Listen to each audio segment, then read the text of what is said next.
भगवान श्री 5वें अध्याय की चर्चा कर रहे हैं। सोचा था आज 5वां अध्याय समाप्त हो जाएगा, कुछ थोड़े से श्लोक ही बाकी रह गए हैं। इससे अगला अध्याय ध्यान योग पर है। उस अध्याय को शुरू करने से पहले ही भगवान श्री ध्यान योग की भूमिका 5वें अध्याय से ही शुरू कर देते हैं। वे अंतिम श्लोक आज पढ़ नहीं गए। ध्यान की चर्चा तो साधक सुनो, अगला अध्याय शुरू होगा तो तब कर लेंगे। आज भगवान श्री ने जिन बातों पर बहुत बल दिया है वह ज्ञान संबंधी बातें हैं। ज्ञान का प्रसंग चल रहा है तो इसलिए भगवान को ये कहना पड़ा कि भगवान किसी के पाप और पुण्य को अपने ऊपर नहीं लेते। ये भक्ति की मान्यता तो नहीं है। क्योंकि ज्ञान का प्रसंग चल रहा है इसलिए भगवान अपने आप को निर्लेप, असंग, साक्षी घोषित कर रहे हैं। आई डू नॉट इंटरफियर, मैं हस्तक्षेप नहीं करता। यदि देवियों सज्जनों ये सत्य है तो भक्ति संप्रदाय तो नष्ट हो जाएगा, खत्म हो जाएगा। चूंकि ज्ञान का प्रसंग है इसलिए भगवान को ये सब बात ज्ञान के प्रसंग में कहनी पड़ती है। अभी पिछले ही अध्यायों में भगवान श्री ने कहा है अपनी कर्म, अपना आप, अपने कर्म, कर्मफल, कर्तापन, मन, बुद्धि इत्यादि सब परमात्मा को अर्पित कर दो। क्या अर्थ है इसका? यदि भगवान अपने ऊपर हमारे पाप पुण्य नहीं लेता तो फिर ये सब कुछ स्वीकार कहाँ करेगा? तो देवियों सज्जनों, ये ज्ञान का प्रसंग है तो भगवान ने इस प्रकार की घोषणा की है। भक्ति के प्रसंग में जो कुछ हम पहले पढ़ चुके हैं, जो कुछ आगे पढ़ेंगे, चूंकि हमारा मार्ग भी भक्ति का मार्ग ही है तो हमें इसी मार्ग को पकड़ना चाहिए। अपना सब कुछ परमात्मा को समर्पण कर देना चाहिए। इसी अध्याय में साधक चलो परसों ध्यान योग की बात शुरू हो जाए। शायद पता नहीं शबनम जी ने क्या सोचा है, क्या बनाया है। अगर शुरू हो जाता है तो ध्यान की चर्चा करेंगे। इस अध्याय के अंत में भगवान श्री एक बहुत अद्भुत सी घोषणा करते हैं। कहते हैं मैं सबका परम सुहृद हूं। सुहृद अर्थात मित्र। कैसा मित्र? सुहृद मित्र भी कह सकते थे लेकिन सुहृद कहा है। निस्वार्थ भाव से हर एक का हित करने वाला परम सुहृद, परम मित्र, लेकिन निस्वार्थ भाव से परोपकारी।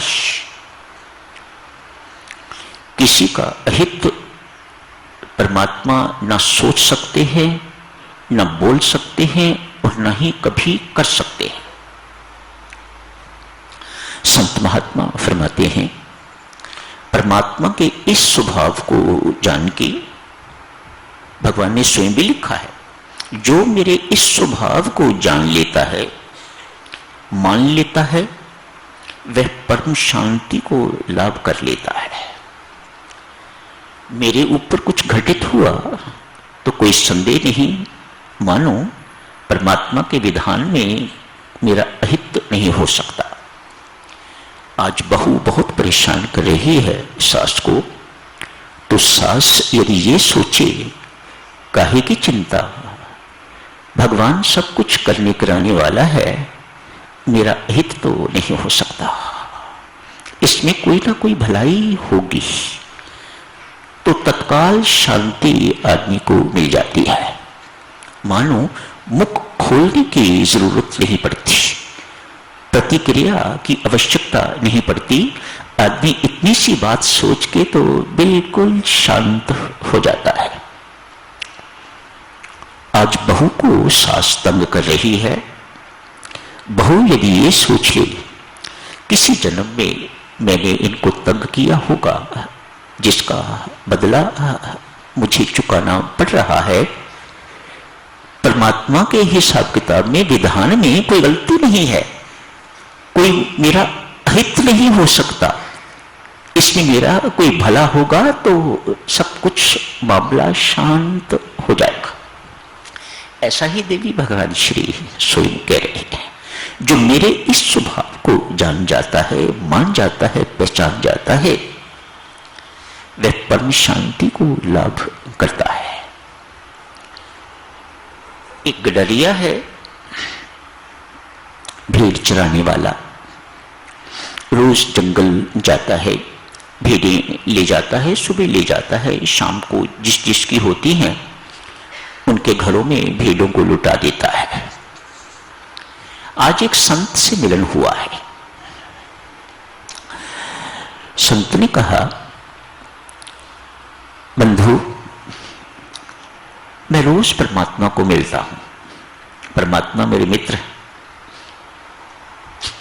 वो ऊपर पहाड़ी है, वहां रोज जाता हूं उनको मिलने के लिए, बातचीत करके वापस आ जाता हूं। सीधा साधा गडरिया है, बड़ा प्रभावित हुआ। ये साधु परमात्मा से बातचीत करता है, परमात्मा से मिलता है, इसको परमात्मा के दर्शन होते हैं। सरल स्वभाव का कहा, महात्मा, क्या परमात्मा मेरे भी मित्र बन सकते हैं? हां, क्यों नहीं, वे तो सबके मित्र और सबको मित्र बनाना चाहते हैं। वे स्वयं सबके मित्र हैं और औरों को भी। मित्रता तो तभी है ना, आप मेरे मित्र और मैं आपका मित्र, मित्रता तो यही होती है। वे तो सबके मित्र हैं, क्यों नहीं तुम्हें मित्र बनाएंगे, जरूर बनाएंगे। गडरिया कहता है, महात्मा जी, मुझे परमात्मा का मित्र बना दो। ठीक, पहाड़ पर गए, लौटे हैं, आके गडरिये को कहते हैं अगले दिन, भाई मेरे परमात्मा ने तुम्हें अपना मित्र बना लिया है। ठीक, आगे क्या करना है इस बेचारे को कोई बोध नहीं, संत महात्मा ने कुछ बताया भी नहीं। मित्र अर्थात परस्पर प्रेम, इतना ही इसे बोध है। मैंने मित्र बनाया है या परमात्मा ने मुझे मित्र बनाया है, तो परमात्मा मेरे साथ प्रेम करना शुरू कर दिया है उसने, और मुझे परमात्मा के साथ प्रेम करना चाहिए। थोड़े ही दिन के बाद आधी भेड़ें मर गई।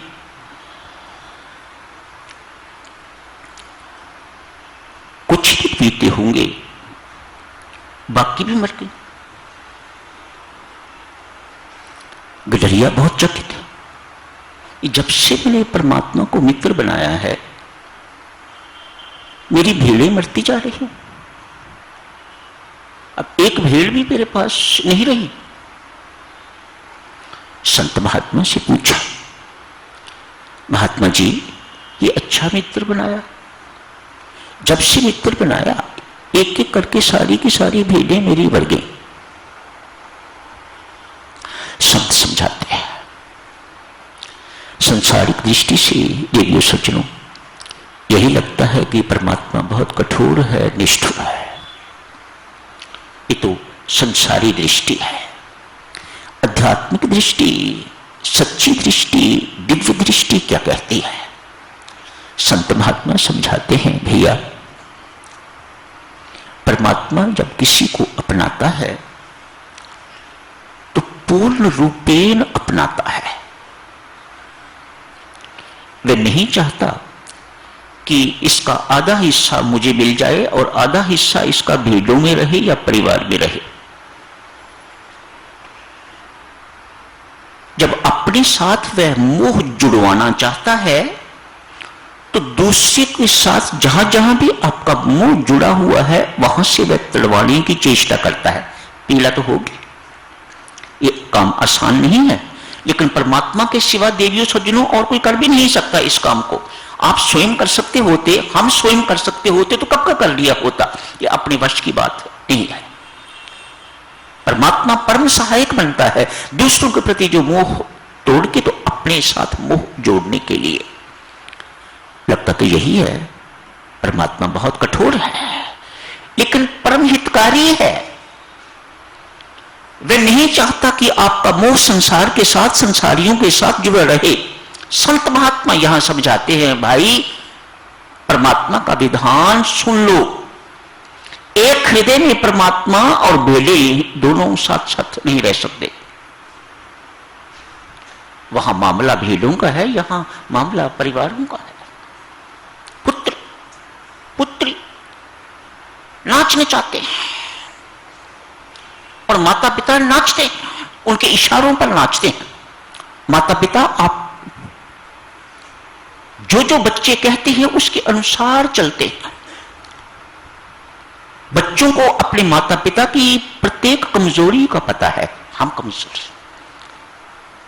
We are there weaknesses. वह एक एक वीकनेस का फायदा उठाते हैं, है ना माताओं, है ना ऐसी बात, ऐसा ही करते हैं ना। पुत्री को पता है एक टेलीफोन करने की जरूरत है। मामा बच्चे कह रहे हैं हम नानी के बिना जन्मदिन नहीं मनाएंगे। नानी बस फ्लाई करती है, कहीं से पहुंचती है। अरे वाह बच्चे, तुम मेरे बिना जन्मदिन नहीं मना सकते। नानी झट से कहीं भी हो पहुंचती है। दादी है, नानी है, कोई है। बच्चों को पता है इनकी वीकनेस कहां है, वह इसका लाभ लेते हैं। बहरहाल देवियों, ये तो गृहस्थ की बातें हैं, आप जानो। शास्त्र जो कहता है वह आपकी सेवा में अर्ज कर दिया है। एक हृदय में परमात्मा और भेड़े नहीं रह सकती। मैं परिवार की बात नहीं कर रहा क्योंकि यह कहानी गलरिये की है। बहरहाल आपको इस निष्कर्ष पर ही पहुंचना चाहिए, एक हृदय में परमात्मा और परिवार भी नहीं रह सकते। आपको एक ही को चुनना होगा। इसलिए वह सुहृद परमात्मा साधक जनों, जहां जहां भी आपका मोह जुड़ा हुआ है, जहां जहां भी आपकी प्रीति राग आपका बिखरा हुआ है, वहां से तोड़ता रहता है और अपने साथ जुड़ता रहता है ताकि पूर्णतया आप परमात्मा के साथ जुड़ जाएं। माता कौन होगा उस परमात्मा जैसा परम हितकारी। मां यशोदा लल्ला को गोदी में लिए है, दूध पी रहा है, खूब दूध पी रहा है। पहले तो पकड़ नहीं रही थी, छटपटाया लल्ला, मानो मुझे मां की जरूरत है, मुझे उसके दूध की जरूरत है। तो अपनी गोद में उठा लिया। काम कर रही थी, गोद में बिठा के ही काम करती रही। दूध उबलने लगा तो छोड़ के लल्ला को वहां चली गई। बुरा लगा, क्या मेरे से दूध इंपॉर्टेंट है? उबल जाएगा, क्या फर्क पड़ जाएगा, क्या कमी है यहां दूध की? मटके में दही बिलोया जा रहा है, लस्सी निकाली जा रही है। मां इधर बैठी हुई परमात्मा को अपने पुत्र को दूध पिला रही है, ध्यान वहां है, तो क्या कन्हैया इन बातों से अपरिचित है?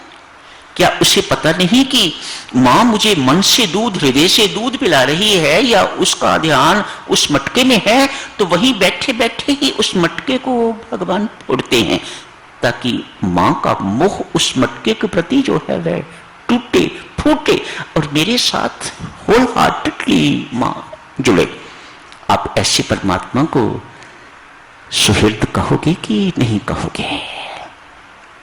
निस्वार्थ परोपकारी, सबका भला चाहने वाला, सबका भला करने वाला, और निस्वार्थ भाव से स्वयं को कुछ नहीं चाहिए, स्वयं सिर्फ आपका प्यार अपने साथ जोड़ना चाहता है। क्यों?